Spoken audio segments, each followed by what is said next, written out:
for a Course in Miracles workshop, and we're going to look at lesson 194 that's in the Course in Miracles book. And my name's Reverend Karen Williams, and Wendy Wonderley is also adding to the class as well today. So let's go ahead and get started. And somebody want to read number 1? Yes. It's nice and loud. Yes. Today's idea takes another step toward quick salvation. And a giant stride it is indeed. So great the distance is that it encompasses, it sets you down just short of heaven. With the goal in sight and obstacles behind, your foot has reached the lawns that welcome you to heaven's gate, the quiet place of peace where you await with certainty the final step of God. How far are we progressing now from earth? How close are we approaching to our goal? How short the journey still to be pursued? Thank you, Randy. And so let's just take a little time to really look at what is really being said here. This is. Could you read the title? Yeah, the title is "I Place the Future in the Hands of God." And so you know that there's a lesson in the Course in Miracles for every day. And so this happens to be day 194. But I thought it's just so it has so much to say, also kind of tying in with what we talked about at Unity of Bloomington this morning, as far as putting your hands in the future of God. And so the Course, in its wonderful way, it says, take the idea another step toward quick salvation. Anybody have any idea of what you think it's saying? What's the quick salvation that we're after? No idea. Just surrender, faith, have faith and surrender. Okay, faith, surrender. The salvation is really our sense that somehow we need to be saved. And the Course in Miracles is telling us the way you become saved is know your divine self. So it really is saying the quick salvation, and this is material that was channeled by Helen Schuckman, who is channeling Jesus. And I love the fact of his humor, because he's always saying, it's just a little step, just a little willingness. It's kind of like I grew up as a kid watching Neil Armstrong land on the moon. And what his famous quote is, Little step in mankind. right. Oh, That- no. That's one small step for man, Man. And one giant great leap leap for for mankind. mankind. Human. Yeah. And that's what the Course is saying here. This is what, it really is. It's saying, just one little step and you're going to be right there at where? Heaven's gate. And the Course is always very careful, too, saying, but God takes the final step. So what do you think that means? You can get from where you are right now on earth, and it's kind of like one step, but that one step was a huge leap all the way to heaven's gate. And the Course will often mention, but God always takes the final step. So what do you think that's about? Yeah, why God takes the final step? That's what I'm asking. What is it? Wendy? Well, we can, because we believe we are limited, we can only go so far. And God taking, so our part in it is to recognize our divinity, to recognize our connection to God, to recognize that we are part of God.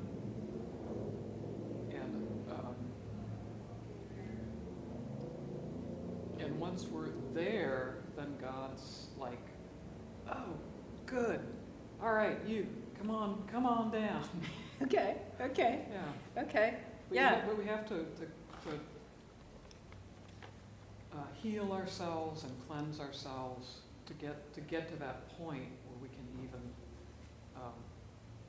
contemplate what's being referred to here as salvation, which is has always been a little off-putting to me. Sort of they say the Course is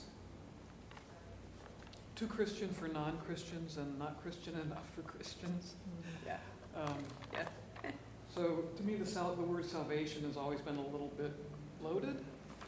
For me, it would maybe be a better word for me would be enlightenment or oneness or something more along those lines. Okay, yeah. And you're saved from, in the Course, remember, you're saved from the world that you think you're living in right now. See, that's what you're saved from. Because the Course is very clear that this world we live in is an illusion. And that's difficult, and when somebody says that, that's almost nonsensical to them. They're like, well, what do you mean? But what he's saying is your real world, the world you came from the Creator, is heaven. And you are fully awake because we are like the image of God and created in that image. So if we're like Him, what happened is we fell asleep. And the Course talks about, hey, in the garden, or the Bible talks about Adam having fallen asleep and never woke up. See? And the Course will have that line in there. And they make kind of a big deal of it, really. It makes more and more sense the more you study the Course and you understand that this world we live in is a dream.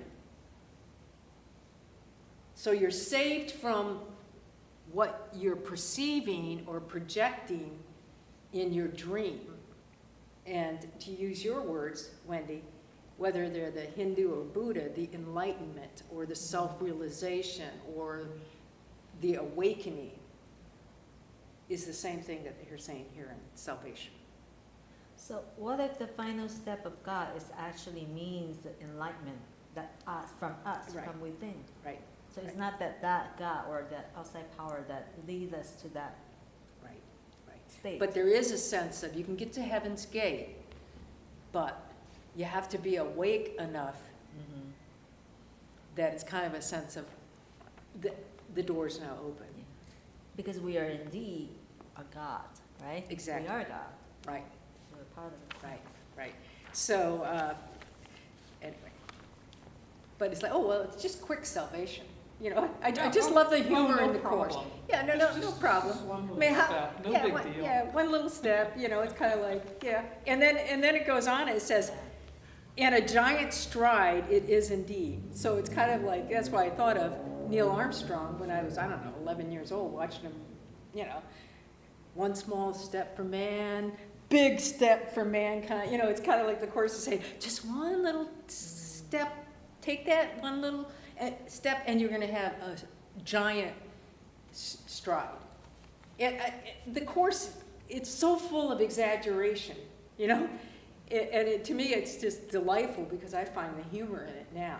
Because Jesus is always in the Course saying, but just a little willingness.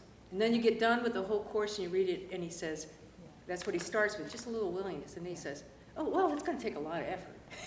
But I think it makes sense because the first step is always the hardest. Yeah, exactly. You know, Well, that's, yeah. we have the most That's it. resistance Yeah. to that first Yeah. step. Yeah. And It- what, go yeah, I'm ahead. sorry. And No, Wendy, I love you mentioned that enlightenment instead of the salvation because then I can relate. Then I finally understand what's going on. Yeah. So that's very helpful. Yeah. Thank you. It always, I grew up Christian, but Yeah. left it. Mhm. And so that is a problem I've always kind of had with the Course, and so I'm Mhm. constantly rewording it in my Right. mind. Yeah. And just in the exaggeration part, you know, it's like, okay, you take this little step and you're going to get your salvation and you've taken now a giant stride and it tells us you're even going to be right at the gates of heaven So you're almost all awakened, like, or enlightened. You know, in the Course, in other places, I wrote this on my notes here, it said, for what would seem to need 1,000 years can easily be done in just one instant. That's an example that you can read in the Course too. So he's always like, hey, you can save yourself 1,000 years of having to, basically talking about reincarnation. You have to keep coming back as different parts of yourself, because there's only your one self, but you're living again and again and again as yourself, playing different roles. In some people even say you have like a soul family, that one time you're the husband, next time you come back might be the wife, maybe you're the drunken uncle, you know, maybe you're the, you know, whatever, because you're playing all these different roles to do everything you can to awaken. You know, and one thing I did say this morning is, you know, people have an impression that God is, you know, testing them, judging them, and then sentencing them. I mean, that's the whole idea that the church came up with, this whole concept of heaven and hell. But God does not have a little black book. He's not noting when you're naughty or nice. He is only love, absolute good, only love. He never looks at you and says, oh, I wish I hadn't created you because you're so not innocent. He only sees innocence. He doesn't throw tragedies in our life because we have a lesson to learn. And I think that's a really important one. No. Do we learn through our experiences? Of course we do, because every experience gets you a little closer to Heaven's Gate. You know, but he's not throwing tragedies. He's not responsible for the flooding that's going on in Florida, the earthquakes in California, or anything. It's our consciousness. And that's what the Course is always saying. It's your mind. And you're so prone to mind wandering. That's another Course concept. That he's saying, like, but you have the choice. You can make a decision. And I love where the Course says, if you're not at peace, then you've decided wrongly. That's how the Course puts it. So if you're having thoughts that are not peaceful, not loving, not good, you've just decided wrongly. And then he quickly says in the Course, and you can decide differently. And one of the ways that the Course is constantly saying is, help me to see this differently, is one of the teachings. How wonderful. No matter what's going on in our life, as soon as we think we're moving off of the God that's absolute good, absolute love, then we're deciding wrongly.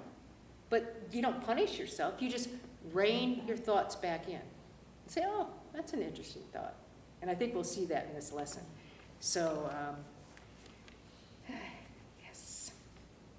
Oh, and then here on number 3 of that first paragraph, your foot has reached the lawns that welcome you to Heaven's Gate, the quiet place of peace. Notice the contrast. Heaven is peace and only peace. And that's where we're going. There you await the certainty of the final step of God. So once you're awake, then you'll change. Our whole consciousness changes. I really like that they use the term the final step of God, because they started with, like you said, take your step towards quick salvation, and now the final step of God. So I interpret that now 2 different ways. One, the little, I'm taking a step forward towards God. But I also look at it as in the final step of God. If we are now reconverting ourselves back into God, the final step of creating yourself back into God is this whole thought process of I am just going back to where I came from. Exactly, exactly. And that's how it ends here. Look at number 6 under that paragraph 1. How short the journey still to be pursued. Remember, the Course of Miracles says in another place, the journey without distance to a goal you never left. Yes.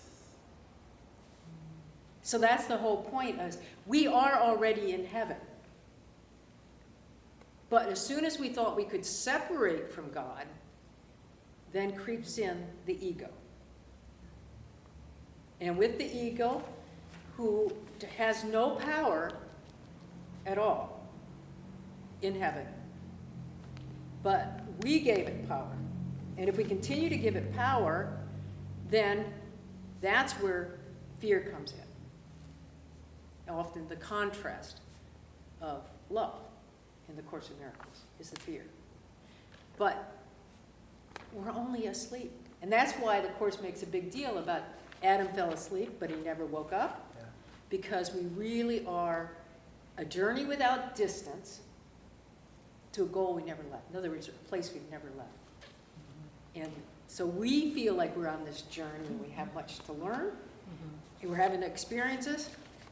And if we had no thoughts of fear at all, we, like you're saying, the gate is wide open. We're almost there. But most of us, it takes a little bit to get there. But every day, every little step, he's saying, hey, you can actually keep yourself from reincarnating 1,000 times if you follow this. Because remember, the whole Course in Miracles is a course, a teaching on how to live a miracle-mindedness. That miracle-mindedness is a life of peace. That's what the Course is really about. I can teach you if you're willing to do this. And he'll put you through some lessons and exercises in the beginning. And he says, now just do this just for a few minutes. That's it. But what he's doing is he's saying, your mindset is so much here on this earth, in this world. But if you do this, all of a sudden you discover, much like the example I used today in my talk of Wendy or I having a little bit of kerfuffle going on, a little bit of fussing. But we know the Course well enough as soon as we say, well, do you prefer to be right or do you prefer to be happy? It's enough to turn us to say, you're right. You're right. Why would I allow this to disturb my peace? And then the Course teaches, if it is disturbed, then you've chosen wrongly. Then choose again. No judgment, just choose again. And forgive yourself. And forgiveness, For having- which is the way.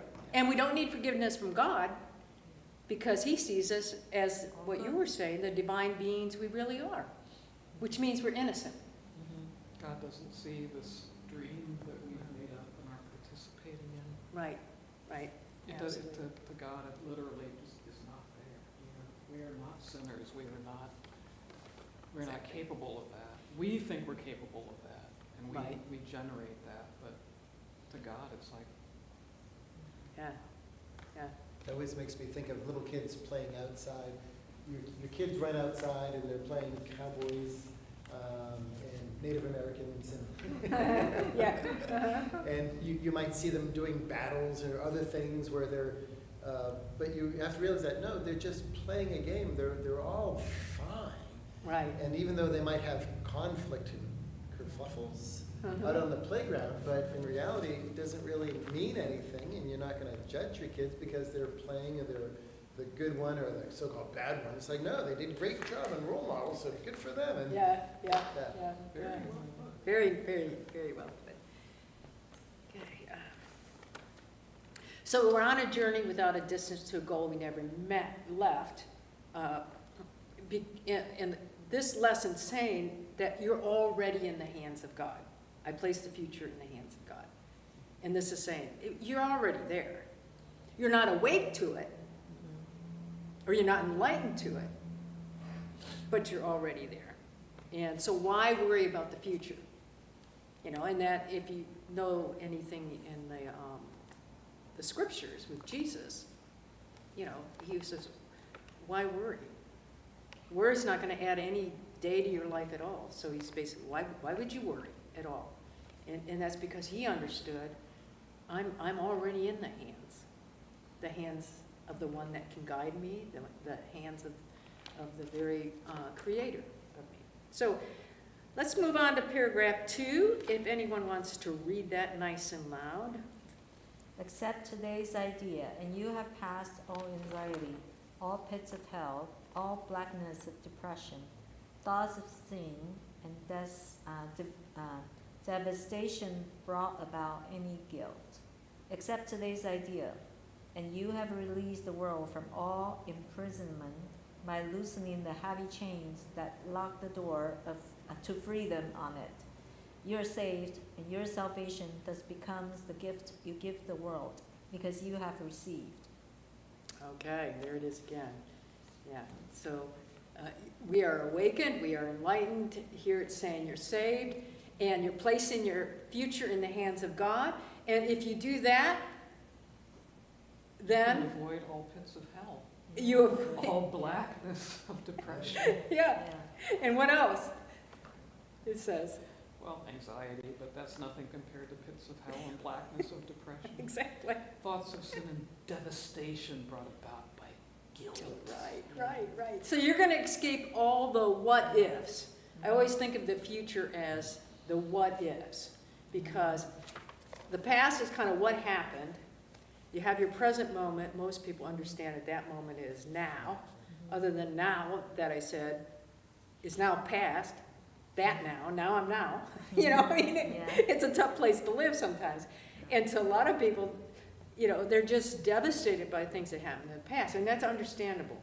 Nobody in this world that's ever born escapes by without something happening. And nobody's saying it's, that those things didn't, I was going to say that those things didn't happen, but that because in God's reality they didn't. But, I mean, no one's saying, oh, get over that, Just Exactly. live in the now. Exactly. Forget Exactly. that awful thing that happened. Just live in the now. Exactly. Yeah.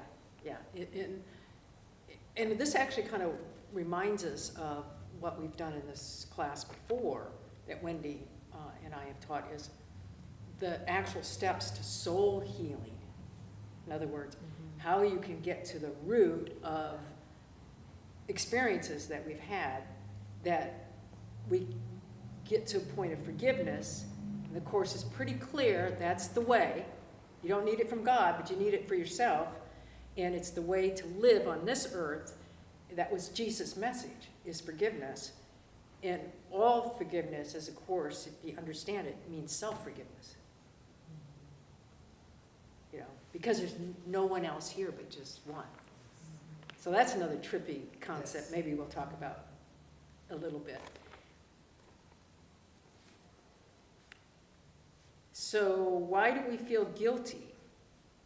Because here it says, loosen the heavy chains that lock the door to freedom. And part of that freedom is brought about by guilt. That's how the sentence ends on paragraph 2, the first sentence. So why do we feel guilty? Just get back to some basics of the Course in Miracles. Because we sinned. Okay, and how would you define sin? Holding yourself apart from God. Okay, that's a separation. So we feel guilty because we've separated from God. I mean, We feel guilty because we thought we did. because we thought we did. And sin, I always, when I see that word, that's also kind of triggering, word. So I always, in my mind, when I read it, I always say, heirs of consciousness. So when I sin, it's my heirs of consciousness. Because God doesn't really look at sin. He just sees us innocent. But our heirs of consciousness that we may have, it can lead us to guilt. As soon as we separated from God and dreamt up this world that we live in, felt that we got judged, it created a world of hell, they're all heirs of consciousness. So we feel guilty because generally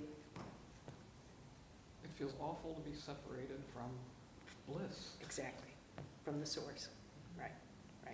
And the tendency for people is, who can I blame? See, rather than say, oh, I feel guilty about that. Where did that come from? Oh, well, maybe I have a little healing to do on that. But a lot of people are, well, who can I blame? go back to the Garden of Eden in the Bible. It's like, well, you know, the ego tricks Eve into eating the apples, what people think, you know. And then right away, when God's walking through the garden and calling out, because he'd been with Adam every day. So where are you? Well, I'm over here, I'm hiding. Well, what? Why? Why are you not listening to my voice and respond? What happened? I mean, that's basically what it's a metaphor for, well, what happened? Well, she gave me, see? And then Eve says, well, the snake. You see, it's always the pointing. Who can I blame for this separation and this feeling of errors? It's interesting. I think a lot of times because we've been so sucked into that human experience. So, for example, I was thinking when you were saying this, because I was just thinking about a similar thing yesterday about my daughter's passing, and she had her leukemia relapse in the middle of me taking her to alternative treatment. And so I was so guilty, feel so guilty for so many years, because I kept saying, if I didn't take her to this practitioner, maybe she'll be fine. And you see what I'm saying? So Right, I yeah. was so sucked into that human role, that experience. It bothers me and ached me for many years. Right. And that's why I think it's so important that tragedies that are put in front of us, it's not to teach a lesson. Because people will say, well, that was to teach you a lesson. And part of that is because you go for your human experiences, and yeah, after you have the experiences, if you're not learning something in this world, if you're not learning something, you're most likely going to repeat, certain things. And that's part of our waking up. But it's not God. He's not throwing these tragedies in your life because you need to learn. No, he's not. That's only a Or you loving need to be God. punished. There's no need to be punished at all. Yeah. And the Course is very clear. The punishment is coming from within you. So the lesson is not necessary punishment. That's how I see it. Yeah, And no, I accept the reasoning that it's been a lesson, because I did learn a huge lesson from that. right. And but I don't see that as a punishment or the God or whatever. Right. Yeah. Right. So, right. but you said that But there are plenty of people who believe tragedies are by God to teach people a lesson. That came out for days, for a long time. Yeah. Rush Limbaugh, And this what you mean by that blowhard, is punishment. right? yeah. This okay. blowhard on Okay. the Christian radio station, when my dad was listening to him every day, was basically saying, well, the reason that all the men in California have AIDS is because God's punishing them for being gay. Oh, okay. You see what I'm Very saying? different, yeah. God has nothing to do with that. Yeah. Which really, if that were true, then lesbians would be God's chosen people. Mm, yeah. Well, to me, I see. Just saying. Just saying. I like that thought. I see. I kind of treat lesson as a neutral term, because my way of looking at it is there's always a lesson behind the experience, and there's always a gift in that lesson. Right. Either you choose to see it or not. I think Beautifully it's- said. Yeah. And I'm so glad I made this lesson a very positive experience, because I chose to see the gift Exactly. behind it. Exactly. Absolutely. Absolutely. Absolutely. Okay, And good. you said it so beautiful, and that's exactly what I The think course. the Course is really Okay, saying. good. All the So time. you were working the course back then. Yeah. You'd say, I had no idea, but yeah. yeah. Yeah, I no, was- beautifully, I was beautifully led. said. That You know, opportunity. And if we do that with every single experience, we Yeah. can, all that adds up to that another step Mhm. towards quick salvation. If we look at everything as a learning opportunity, everything as a Yeah. healing opportunity. Yeah. It was really a turning point for my grief and healing. Well, yeah, It's so Yeah. empowering. right. Yeah. Right. And you tapped into your divine self. I think one of the wisest things is know thyself. But I always add, know thy divine self, your divine self, Mhm. and that makes a huge difference. Number 3, somebody want to read that? Sum up.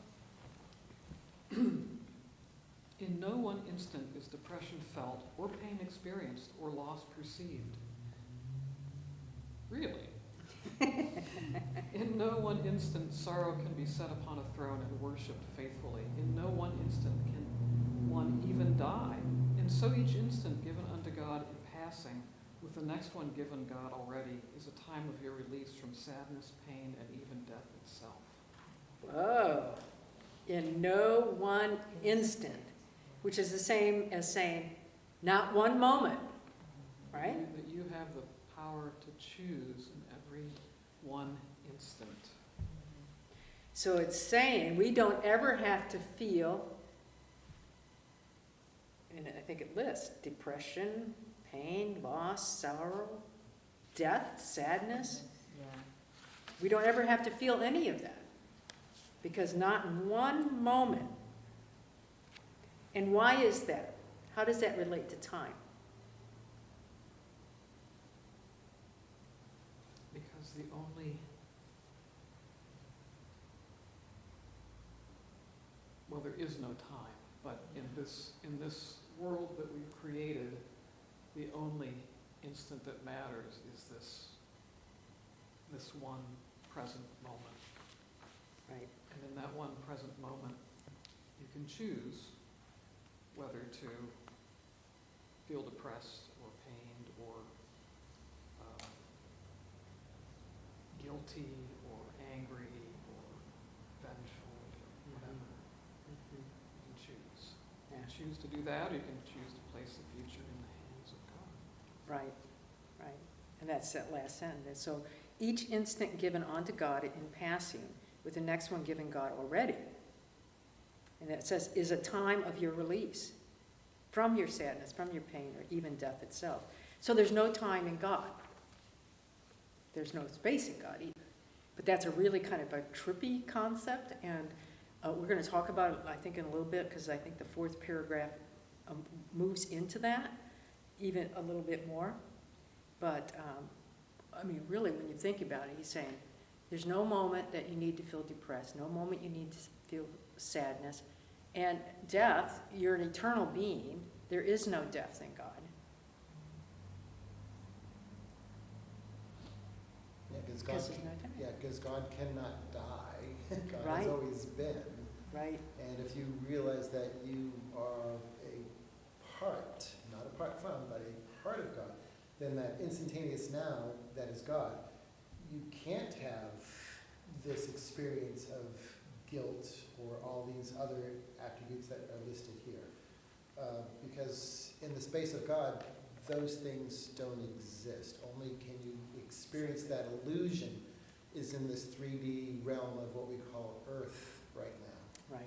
Right. And so it's fun to have the dichotomy to experience the ecstasy of God again, because if you're always in the ecstasy of God, you can't really experience it because you're there now. You have to leave. You have to think that you're not a part of it. So I love that dichotomy of saying, I can experience this horrible, horrific aspect. And once you realize that it is an illusion, you get to realize that, no, I've just been tricking myself. I've never left God. But if I want to experience it, I can. That's your free will in action. Yeah. But you don't have to choose it. That's correct.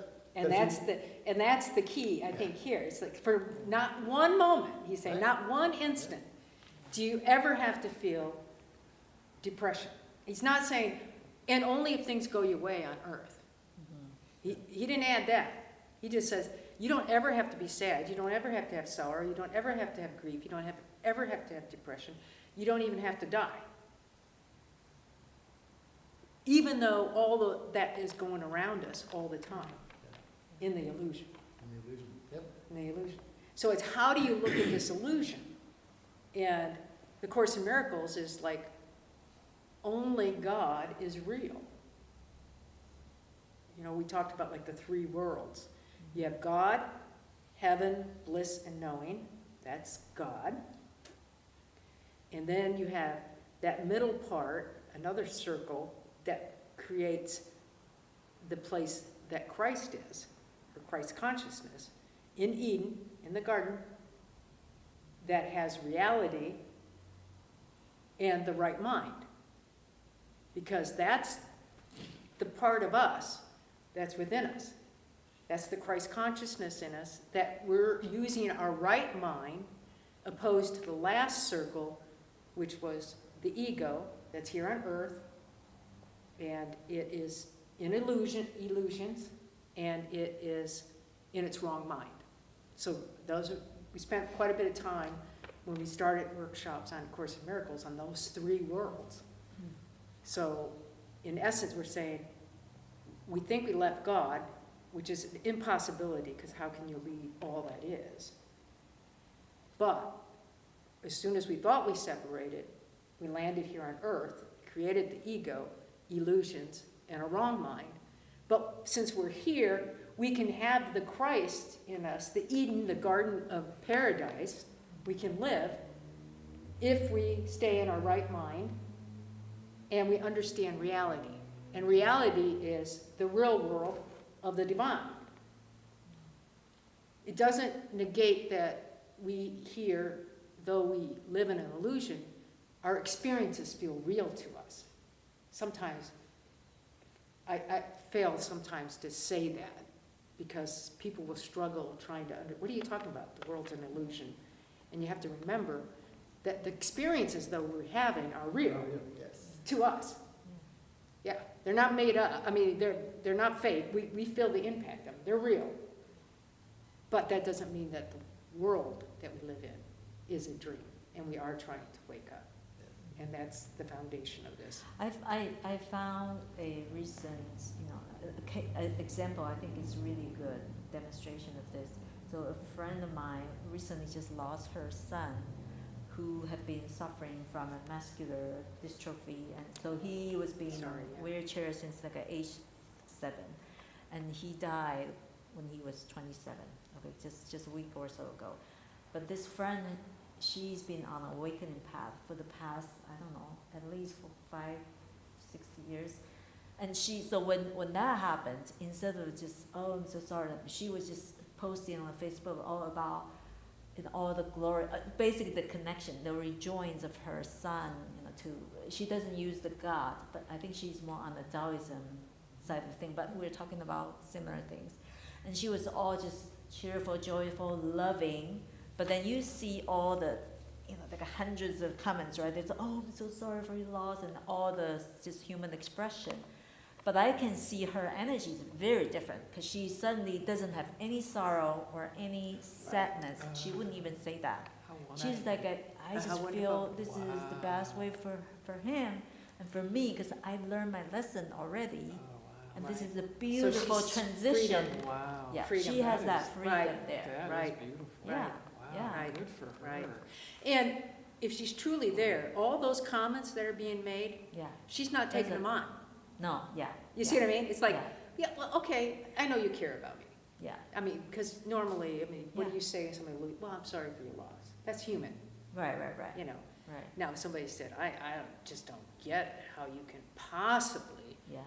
express yourself in a happy way. Shouldn't you be going around and Right, grief? right. And that's when you're like, no, maybe that's the way you would respond to it. Mm-hmm. But it's not the way I need to respond to it. Right. Yeah. Exactly. Yeah, but and so all those comments Yeah. are telling you where people are, Yeah. but Yeah. if she truly is doing what you're seeing in her is her divine self. Mm-hmm. So you can, doesn't matter what other people feel, She's that's their definitely opinions. embracing it. The important thing is, what do I think about myself? Mm-hmm. And that's huge. Mm-hmm. I mean, that's something all of us at some point had to figure out.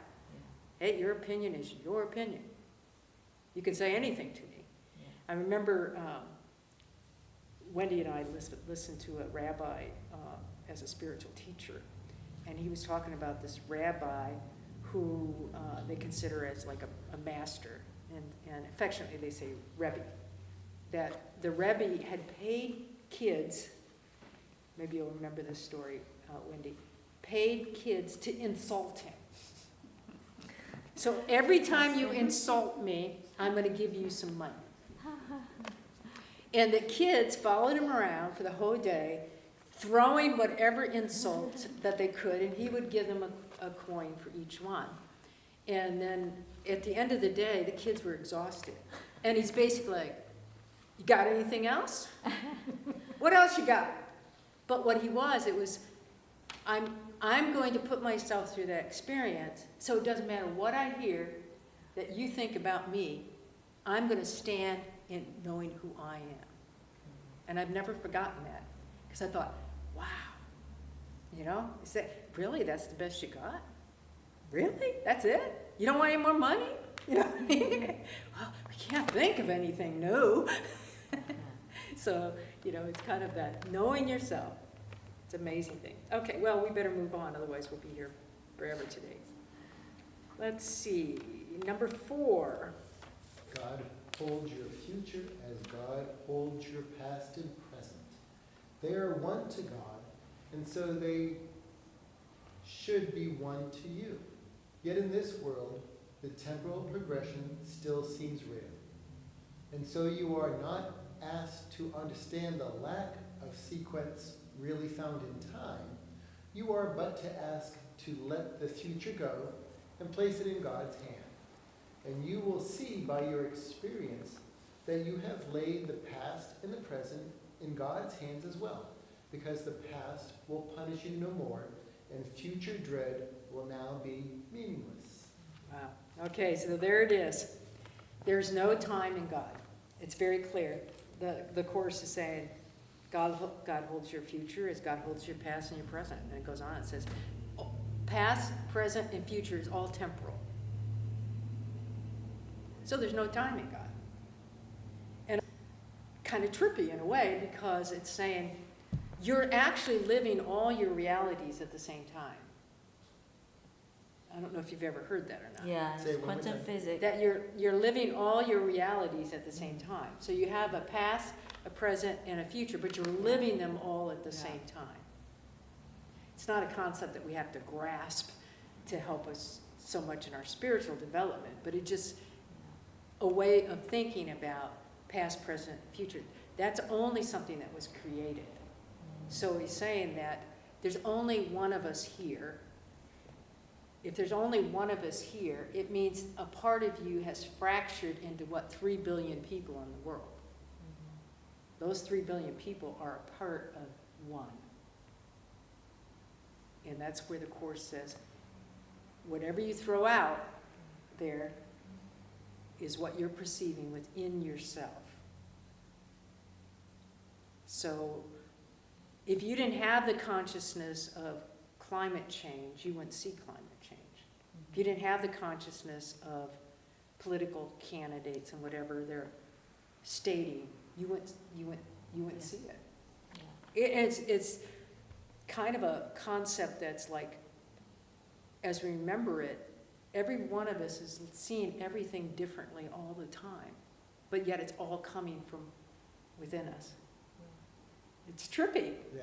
It's just basically wherever our focus is, we bring that into manifestation. Well, that's kind of like you create your own reality. Is that kind of like, yeah. Well, because in quantum physics they say that everything is, all the possibilities is out there. Right. But whatever we say is because we collapse our own energy, basically our focus on that particular thing, and that's why we bring that forward Exactly. into Exactly. our mind. Right. So I would think, Right. just It- not yeah. just spirituality, in the science it actually stands Right. too. And right? science is catching up to Right, right, right. spirituality. Right, Isn't that exactly. interesting? Yeah. Yeah, because the scientists in the quantum physics, as I understand it, and I gave a talk here once at Unity about a little bit about it, but it's like we all think that we're here in this room, sitting in these chairs, because we collectively have agreed to be here, and this is what we're seeing, and this is the place we go to meet together. Yeah. But when we all leave this place, it's actually like the building just kind of folds up. And it's not going to be here until we come back to see it again in our consciousness. And Yeah. so the whole world is, Yeah. and it's an amazing thing to me Yeah. that quantum physics is, and they gave a Nobel Prize to the men who explained this illusion, Yep. which I think is hilarious in a way, you know? Yeah. I mean, before, Einstein was saying it for a long time, but there were certain things he just couldn't say, even though he had a sense of knowing about it, because he knew that scientists weren't ready for it. But he's the one that first said, hey, the whole world's an illusion, a very persistent one, but it's still an illusion. And so the idea is, if the whole world is an illusion, then so isn't time and space. So you are living out different realities, and I don't know if they call them quantum physics or exactly what category comes into the multiverse, of the sense of you're living all these different realities all at the same time. I don't know what scientists are studying that, but that's a part of what's coming out more and more. Multiverse seems. The multiverse Yeah. is what I think it is, but Yeah, it is. Yes. yeah. So But it's interesting, the entry point to that is still is the moment of now, right, to access that. So Right. that's how you collapse all the time into now. right. Even the future one, if you just bring the focus to the now, and you imagine or picture it, or you visualize it with your emotion, and then you kind of collapse the future into the current now.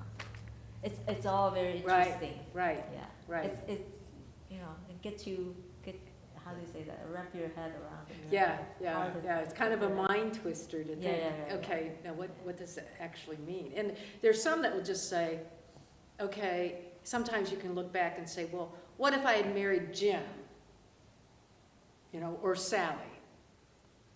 And that, in fact, there's a reality that's going on Totally different. where you are playing that out Yeah. in your own life. Now, that's true, Yes. Mhm. know, but that all possibilities have been played out, Yeah. but you're present to the one at this moment and now. And that's what really Eckhart Tolle's, I think his teachings help with, well, his book even on what calls it the now, right? One of his books. Yeah. Yeah. And The Power of Now or something, yeah. It's just really tough for people not to go, what happened and what if in the future? And It's hard. It takes It, discipline to stay in it the takes a present major moment. amount, and he, I think, beautifully teaches it in that consciousness. So, all right, let's do number 5, because it goes on and talks about the future here. Release the future, for the past is gone, and what is present, free from its bequests of grief and misery, of pain and loss, becomes the instant in which time escapes the bondage of illusions, where it runs its pitiless, inevitable course. Then is each instant which was slave to time transformed into a holy instant, when the light that was kept hidden in God's child is free to blast the world. Now are you free? Are you free, and all your glory shines upon a world made free with you, to share your holiness. I have no clue. I was reading, I was like, what? Okay. The past is but only a memory, and the future is nothing but an illusion of a thought. So I think what's important here, we're not asked to understand that there's no time. He's not asking that. But he is asking us to let go. I mean, that gets back to our theme today in our services here at Unity, is release the future. The past is gone, what is present, freed from its bequest of grief and misery. So, just let the past go, let the what ifs and everything with the future go, and then you are concentrating more on this very moment. And and then you can escape the bondage of illusions, where it runs its pitiless, inevitable course. In other words, how can you escape what's going to happen?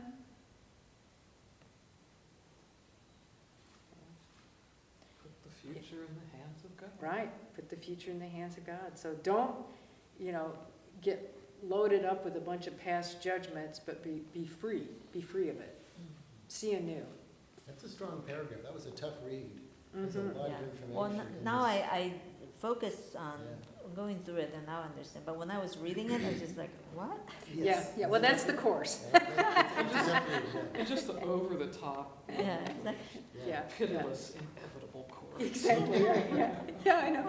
And once you're studying the course for a while, you know, it's like, I find it kind of humorous in a way, because to me, you know, we're reading it every day, we've studied it now for years, Wendy and I, and it's like, I'll read something and it's like, I don't think I've ever read that before. It's like a new lesson, it's like a new thought almost, and it's just because it's so rich in, you know, it's got exactly what you need at that time. So different things jump out, but, you know, it's like this, I never would think, oh, they're talking about the multiverse, different realities, but that's what was in the paragraph we just read, you know. And we also, we're doing the same. We start on January 1st with lesson number 1, and just march through the year. And so it almost every year, and we're doing it again, we're like, wow, today's lesson, it's so deep, I don't remember this is so amazing. That's true, it's true, it's very true. Because Yeah. you've grown so much too. Now you have a different way of looking at it, right? Well, yeah, and like the lesson for today, I remember, just want to read, I think it's lesson 286. The hush of heaven holds my heart today. So I'll just read just the prayer though. Father, how still today, how quietly do all things fall in place. This is the day that has been chosen as the time in which I come to understand the lesson that there is no need that I do anything. In you is every choice already made. In you has every conflict been resolved. In you is everything I hope to find already given me. Your peace is mine. My heart is quiet and my mind at rest. Your love is heaven and your love is mine. I mean, it's beautiful. It's beautiful, yeah. I mean, that's the prayer and the lesson. And you need do nothing, Yep. is what it's saying. You need do nothing. And what is heaven? Love. Love is heaven. That's the consciousness. Love and only love. And that's where the Course in Miracles, it's put out love, and if you're not seeing love, then it's a call for love. And that's where you have to sometimes say, I'm not seeing love in this person. And then you say, how can I see this differently? And then you get your mind back to, oh, The right mind. what's the most loving thing I can do while you're being a kind of stupid person, you know? Yeah. And it's beautiful, though. I mean, of course, and that's it does, you know, has that meter like Shakespeare, which forces you where you can't just read it without stopping, and it's on purpose. It's I want you not to just think that you just got it just like that, but I want you to slow down, read it, and then most of us are like, what did I just read? Oh, yeah. Okay, that hangs to that paragraph there. Because sometimes you'll be reading along in the Course and it says, and this is what, and you're like, well, what's this? What are you talking about? And you have to go back to figure it out. And so he tells you once, he tells you again, and he repeats it in every possible different way. Just Always building it consistent. home, building it home, building it home. God is love and only love. You need do not anything. You don't have to feel anything different than love and peace and joy and abundance. Put your future in the hands of God. You don't have to worry about tomorrow. I can save you 1,000 years of reincarnating, coming back to this hellhole. All you have to do is this. You know? I mean, that's really what he's saying. It's amazing, I think. This is food for the soul. And if you take a gulp of the food, you may not have enjoyed the process of slowly chewing through it and mulling it over as you have this metered phrase. Like you said, if you try to just wolf it down, it's not the same as metering through, I find that as you describe that, I said, well, great, I'm feeding my soul. But if I just take my time and just slowly chew through this bit by bit, Yeah. I can savor and enjoy it. But if I just wolf the paragraph down, I can, well, I've been, I read it. yeah, Yeah. didn't do me any good. Yeah. But to savor the moment, I think that's the reality. Right. Is reality allows you to take that instantaneous now of that joyous moment and enjoy it, spreading it over, saying, oh, I can experience ecstasy, but I can now experience ecstasy over a prolonged now. Yeah, which is all happening at the same time. All right, well, I think we're on number 5, right? 6. Oh, sorry, yeah, the big if. Okay. If you can see the lesson for today as the deliverance it really is, you will not hesitate to give as much consistent effort as you can to make it be a part of you. As it becomes a thought that rules your mind, a habit in your problem-solving repertoire, a way of quick reaction to temptation, you extend your learning to the world. And as you learn to see salvation in all things, so will the world perceive that it is saved. Okay, yeah. That's nice. Isn't that a nice summary? I mean, that's a little easier, I think, to understand than some paragraphs. Yeah. But if you, that's the big thing, if you let go Completely. of your past and your present thoughts, your future's free. Yeah, And it does use lesson here. yeah, yeah. Well, it is Yeah, a workbook lesson. yeah, because he calls it a workbook lesson number 194, yeah. Oh, So he said, okay, if so you can see the lesson for today, if you can see this, I place the future in the hands of God. If you can let go of your past and your present, you don't even have to worry about the future. If you can totally do this one Thing. almost impossible thing. Yeah, I know. That let go, let God, it's just so Yeah. hard. It is, yeah, it is. It's like, oh, okay, let go, yeah. And the Course will also teach you that if you don't let go of something, it's because somehow it's working for you, even if it might not be beneficial to you. Mm. And we have an acquaintance, Wendy and I, and, had some really tremendous hurts from her childhood. And you feel for anyone that's in that position. But there was also a sense sometimes where, but I'm not willing to let go. Because, see, I've defined myself by this childhood experience. And so if I let go of that childhood experience, then who am I? Okay. You see? It's kind of like Attachment. what can happen when a spouse dies. Okay, I'm no longer married to this man or woman, then who am I? That can happen. Instead of, I am as God created me, anything can happen, which was your friend you were talking about, and I can be free of the depression, the sorrow, the grief. So it's not an easy thing, but sometimes in those experiences, and we have no details about what the past experience was, we just can see the impact on a person who has been an adult for a very long time. And sometimes it's helpful to remember in a healing process that you only had child's eyes. So as you understood what was going on, it was from a child's view.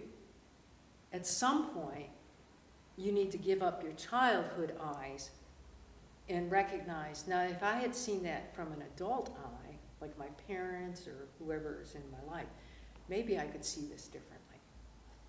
And that's your charge when you're an adult. That's your charge. But right? it also, it's like, even if everything was completely horrible, and it is for a lot of people, but even if that were, really what was going on, it still she's allowing it to control her adult life. Exactly, exactly. She's far away from that family, and she's still struggling. And that's, I mean, and we have great compassion because that's a horrible place to be in. But at the same time, as you discovered, you don't have to You be don't have there. to, yeah. Right, right. And you cannot have peace of mind if you choose to stay there. And not being there is freedom.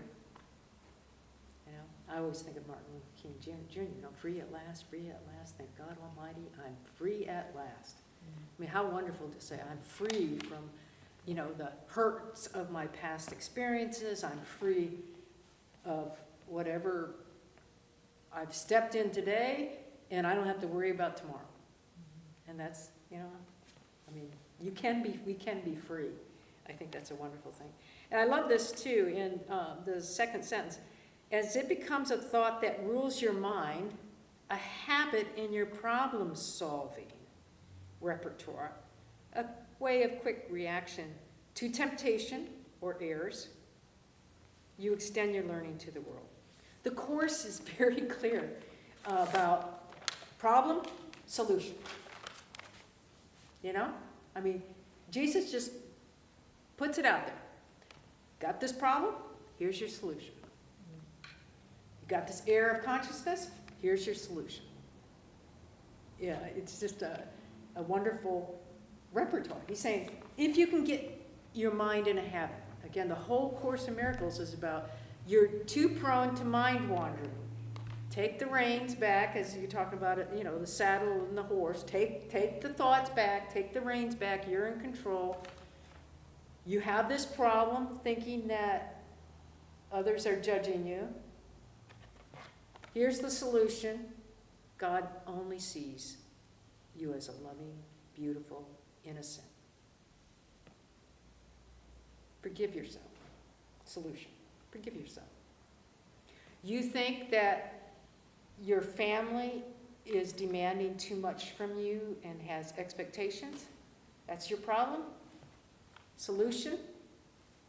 What's the most loving thing I can do that feels right for the most? For everyone, including And for yourself. everyone, including yourself, exactly. That my expectation is to be the most loving that I can be in this situation. You know, because I'm worthy, because I'm deserving, and because I am as God created me, which is continually said in the Course in Miracles. I am as God created me. I am as God created me. That's my go-to often. You know, you pick up little lines in the Course in Miracles, but that's one of mine, is I am as God created me. I am the divine person, and I have no limitations. And if I was miracly minded enough, I would know that every moment of every day. I'm not quite there yet, but I'm reading the Course in Miracles because I want that miracle. I want a different perception. And what I find is, like, when we have that little kerfuffle of, do I want to be right or do I want to be happy? It's like, that's enough to turn us. You know what? I do. I choose to be happy. You know, I choose to be free. It's a problem-solving solution. I just love it. And as you see yourself, here it is in that last line, so will the world perceive that it is saved. So if you see yourself innocent, awakened, enlightened, then that's what you will see. That's that living that different realities. You know, there are people who, they're just living those appetites, desires, and fears every day. They wake up, and most of the thoughts they have in their head are the exact same thoughts they had yesterday, right? And it takes a huge intervention often for them to change those thoughts. But if you're willing to know who you really are, and you begin to awaken to that Christ in us, then it says you actually will have eyes that see the Christ in everybody. I'm not there yet, but I'm willing to be there. And when I'm thinking, I don't quite see the light there, I'm willing to acknowledge they have the light. Because I hope someday I can just look at anyone at any point and just see the Christ in them, or the light in them. You know, I'm closer. God's working on me. You guys, it's easy to see the light. And how wonderful. And what happens, the more light you see, then guess who you draw into the world? Begin doing loving acts for people. It's like then all of a sudden you realize you can't outlove God. You start giving, right, to other people, and you know, tipping your waitress and you know your service people. You know, whatever the tip is, double it, and just see. It's like you can't outgive. You know, it's like it's an amazing life. You know, sometimes I just want to say, why wouldn't you choose joy? Why wouldn't you choose peace? You know, it's like what Wendy was saying. It's like they're just locked into, nope, I identify myself based on this past hurt and experience. And you're like, wouldn't it be nice to feel free of that? You know, I mean, wouldn't it be amazing to... We want you to. We want you to. We so badly want you to. And all you can do is... You know, all you can do is, and not even say anything to them, you know, because it's not our job to do anything but love. So what's the most loving thing I can say to you right now? You know, it's like, let me tell you, if you ask me, I'll tell you how it works for me, you know. But otherwise, what I do is just bless you, which to me means, namaste. The divine... may the divine bless you so that you can feel that love. And I feel that love. So to me, it's a blessing. But that it all depends on how you use that word. And, you know. You know, sometimes it's hard. So, for example, I have guests over the weekend, and of course they're all very liberal and everything, artists. And they were all talking, criticizing Trump. And then at that moment, I know that I don't want to be part of it. Right. I don't want to contribute and add more fire. But at the same time, I really don't know what to say. Because I cannot say, well, you're supposed to see the love in Trump. It's just hard. You know? So I just stay silent the whole time, but thinking that, oh, I'm weird. I feel like I'm feeling really awkward in that position. And that's been happening a lot lately. I know. So how do you do? What do you do? One thing I do is say, yes, you know, I agree with you, but don't let it rob you of your peace of mind. Okay. There's nothing more important than your peace of mind. Okay. That usually shuts them up. Yeah. Okay. Yeah, exactly. Okay, Yeah. that's great. That's great. Yeah. Yeah. I feel like almost feel like guilty that I didn't join them. You know, that I'm not with them. Because a few years ago, But then I know that's totally not would've something been. that I wanted to do. Yeah, we feel for you because sometimes, you know, it depends on who I'm around. And I believe in bridging, let me put it that way, which is, I know that you have this interest in birds, Wendy.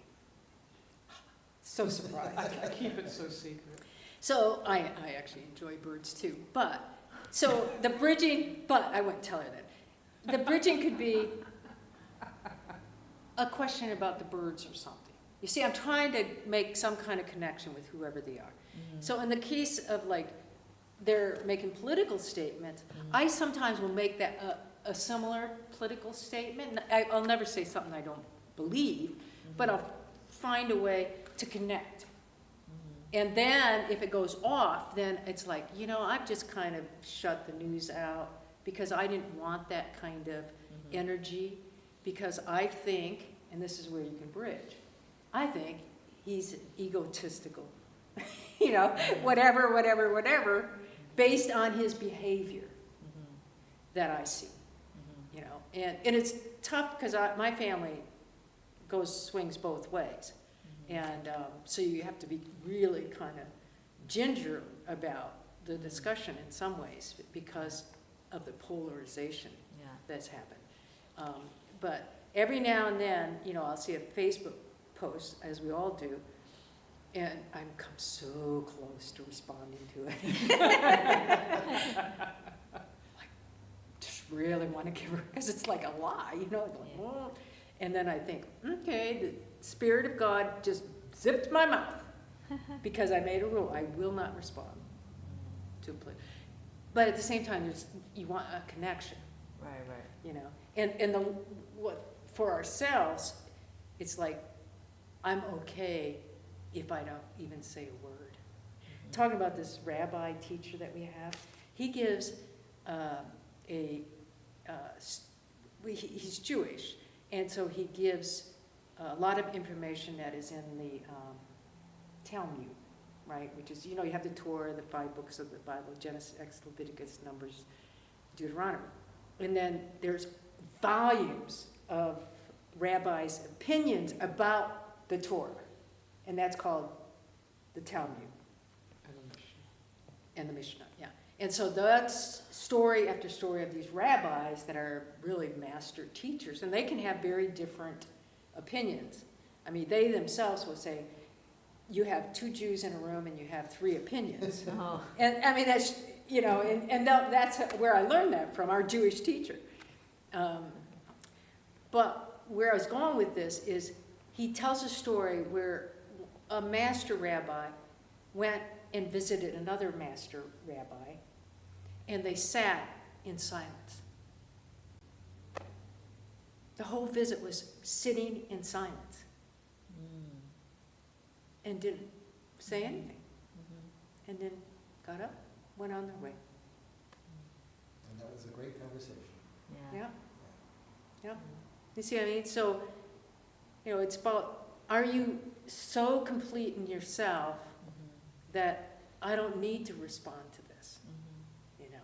I don't need, as people say some things and it's like, well, I didn't mean it that way, and then they're kind of off, and it's like, well, I don't need them to know that they're wrong.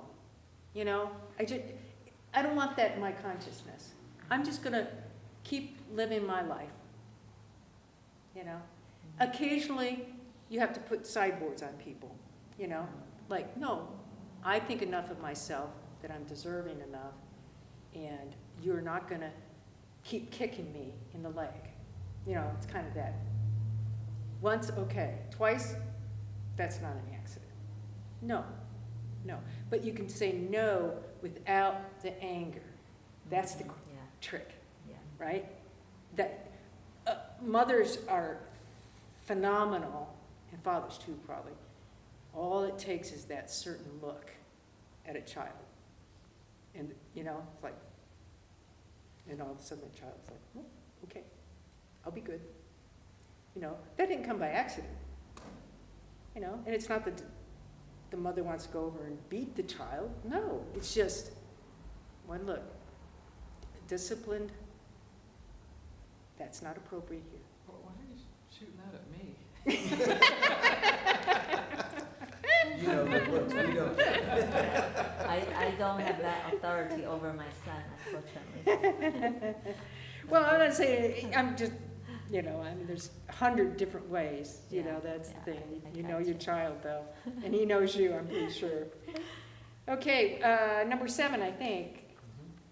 What worry can beset the one who gives their future to the loving hand of God? What can they suffer? What can cause them pain or bring experience of loss to them? What can they fear? And what can they regard except with love? For they who have escaped all fear of future pain have found their way to present peace. In certainty of care, the world can never threaten. They are sure that their perception may be faulty, but will never lack correction. They are free to choose again when they have been deceived, to change their mind when they have made mistakes. Okay. Wow, I'd like to be one of those. Yeah. Any comments on that?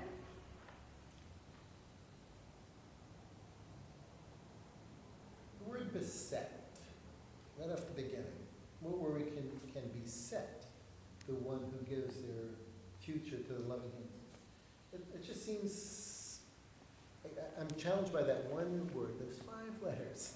Okay. Can somebody walk me through the word beset? Okay. What word can be said? I'm not used to that word in this context. Be given, maybe? Yeah.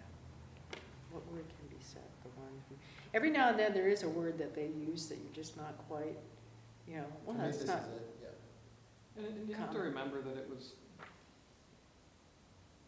that Helen, a lot of her, she's very learned, it's important to her to be very intellectual, and a lot of that flows through here in the wording of these things. It's not going to be, if it were to come out today, it would probably be written completely differently. And yeah, some of the wording is,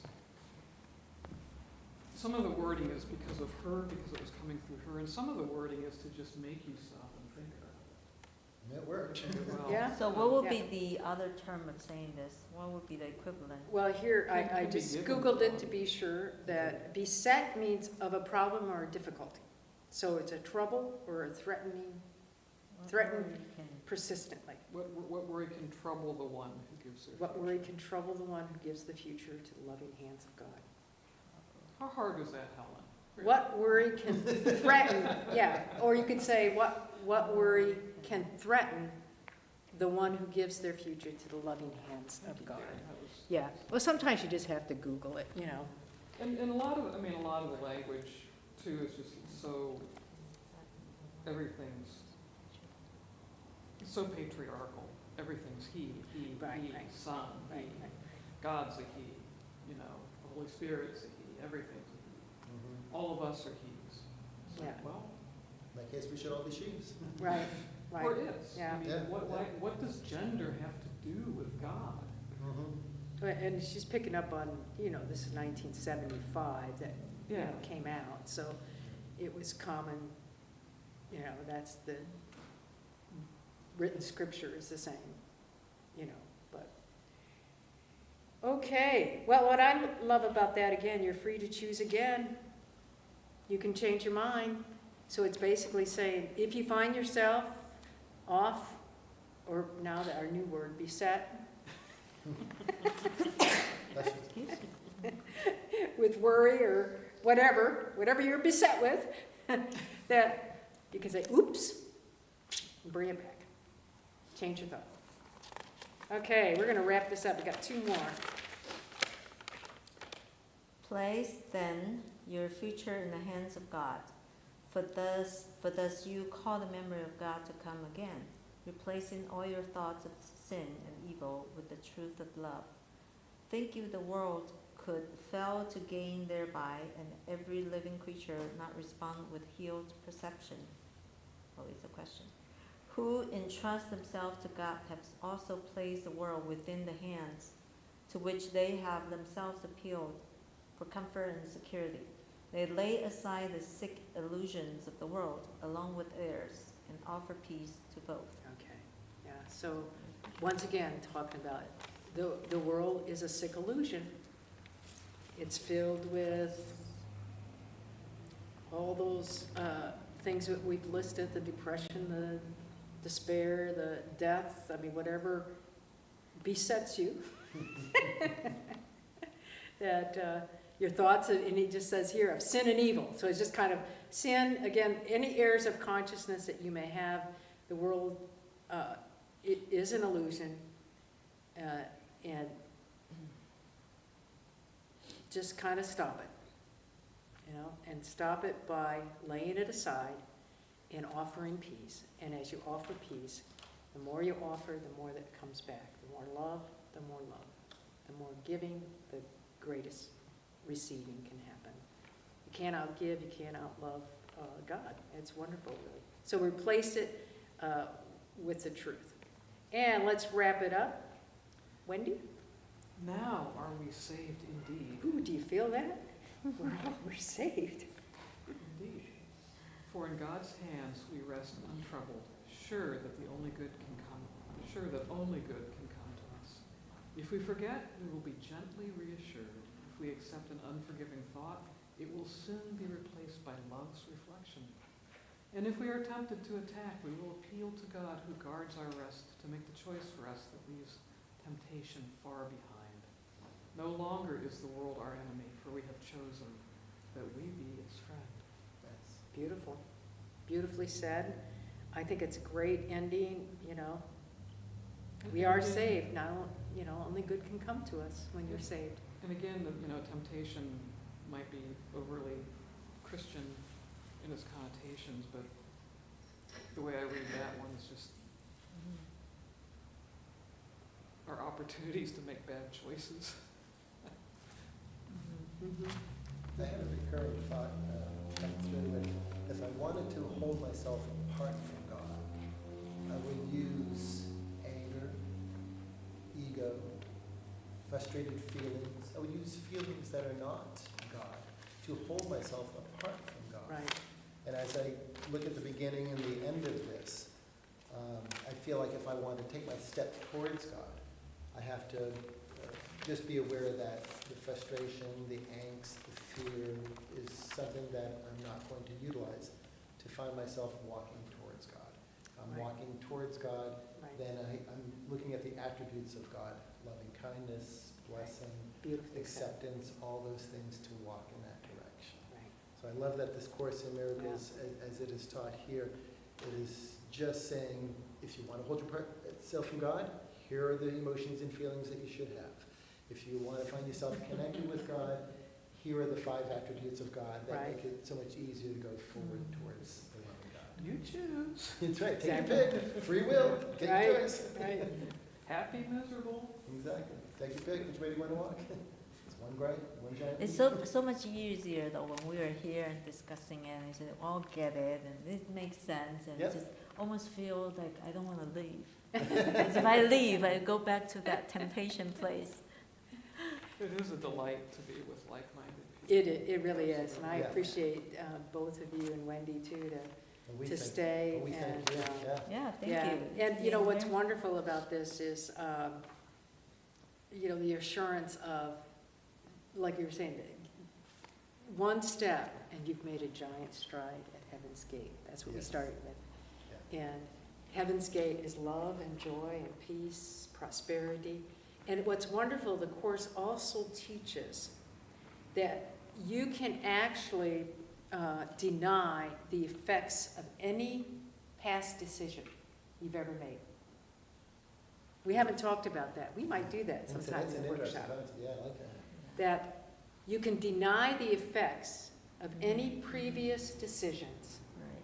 when you're taking that one small step for woman, man, they Human.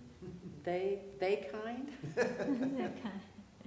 they kind, you know, and be right at Heaven's Gate. Thank you. Thank you so much. Thanks. Thank Thank you. you. Thank you, Seth. It's a good lesson. Yeah, I think today's lesson, for some reason, maybe it's a smaller group, we have more discussion, I feel it's easier to comprehend and just Uh-huh. get it. Yeah.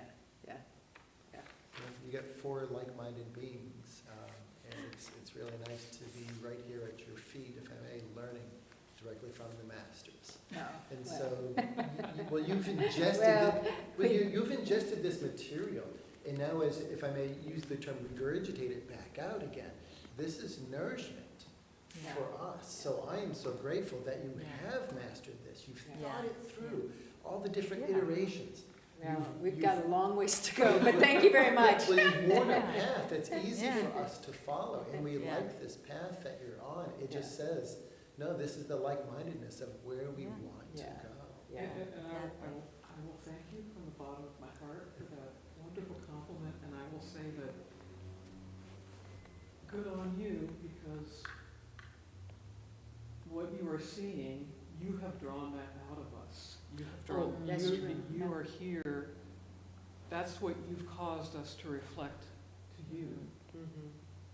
Well, like you said, you're already exuding it, and it's easy for us to see it, because you're already, Yeah. you can't miss it, Yeah. because this is what they're Well, exuding. yeah, we think, I think, and one of the wonderful things, with a course too, that I think made a huge difference for us, is read it, but also really try to integrate it into your Mhm. life, Mhm. you know. Definitely. And then the more that happens, then it's like the foundation of, now I can stand on that.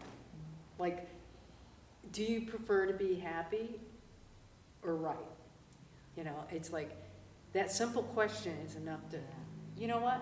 I'm gonna choose to be happy. Yeah. I'm gonna Even use if that a people lot. think I'm wrong, Yeah, exactly.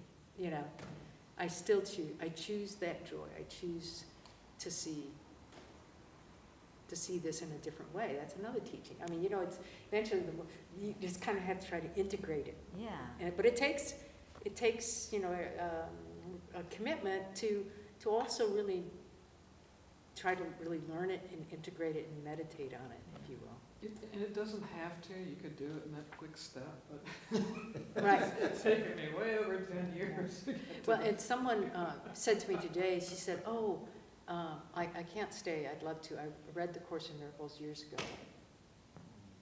You know, and, which is fine, but I'm thinking, wonder who she taught, who taught her, or she just read it on her own, which is, not saying, but it's like, It's hard. I couldn't It's not imagine, an easy read. I couldn't imagine just reading it once. I'm not saying that you can't, Mhm. but we've had people tell us, oh yeah, no, I know the Course, I read that. That was good for them. And most of the time, what they mean is I read Marianne Williamson's book, The Return to Love, Which is good. which is good. Yeah, I'm not criticizing, I don't criticize anybody. Anybody that's reading good inspirational, you know, material, good for you.